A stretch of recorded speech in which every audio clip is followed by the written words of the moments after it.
Messieurs, bonjour.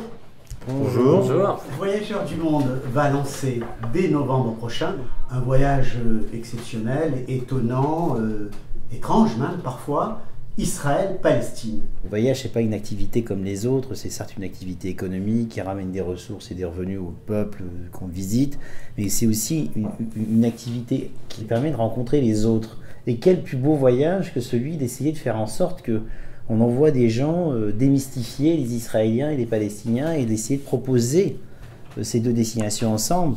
Ça fait partie des valeurs fondamentales de notre entreprise que d'essayer de promouvoir l'universalisme et la tolérance de tous les peuples, de toutes les religions. Donc lancer un projet comme ça, on m'a pris pour un fou furieux il y a quelques années.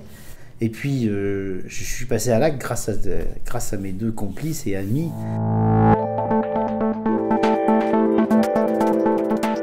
L'idée, c'était de présenter des portraits de Palestiniens et d'Israéliens côte à côte et de les exposer en grand format dans les villes israéliennes et palestiniennes. Cette expérience-là, on a eu envie de la partager et de faire en sorte que d'autres personnes puissent vivre, dans le cadre d'un projet touristique, cette même expérience, cette confrontation avec l'autre, cette découverte, tout ça. C'est-à-dire mettre face à face le coiffeur palestinien et le coiffeur israélien.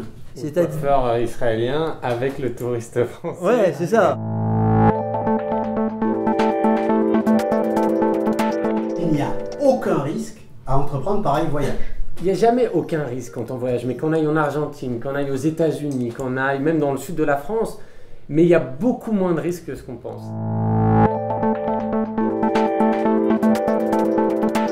Il y a des dizaines de raisons d'aller dans ces pays.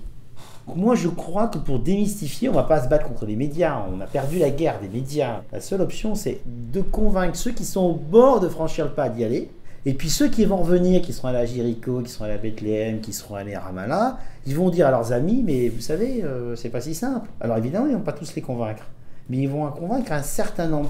Et puis par ailleurs, quand ils vont discuter avec des Israéliens et des Palestiniens, ils vont se rendre compte que les positions des uns et des autres ne sont pas aussi éloignées qu'ils le croient. Il est question d'aller par soi-même voir une réalité et passer du temps agréable avec des gens intéressants, de comprendre quelque chose, de leur apporter quelque chose. Parce que c'est un échange culturel qui est profitable pour celui qui se rend là-bas et pour celui qui nous accueille.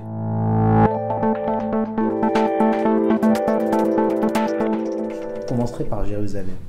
C'est une ville époustouflante, en dormant dans un vieux monastère chrétien, dans la vieille ville. Vous écoutez les cloches, les muezzins, vous êtes au cœur de la cité. Le quartier chrétien est d'ailleurs probablement le plus beau en termes architecturaux.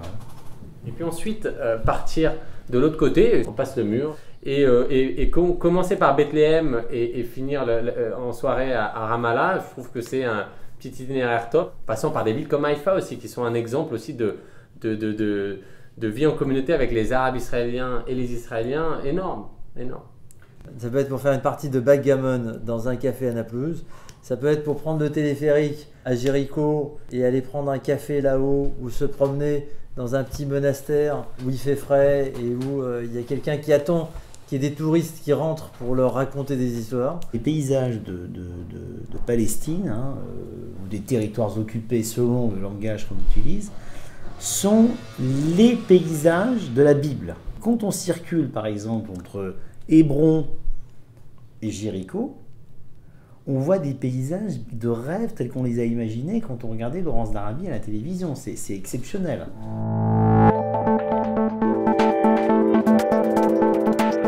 Est-ce qu'il n'y a pas quelque chose un peu gnangnan dans cette volonté ou prêchi-prêcha de faire un voyage Israël-Palestine pour réconcilier des peuples qui ne s'entendent pas? Et après tout, est-ce votre affaire s'ils ne s'entendent pas? Je pense que c'est par petites touches qu'on peut changer les choses.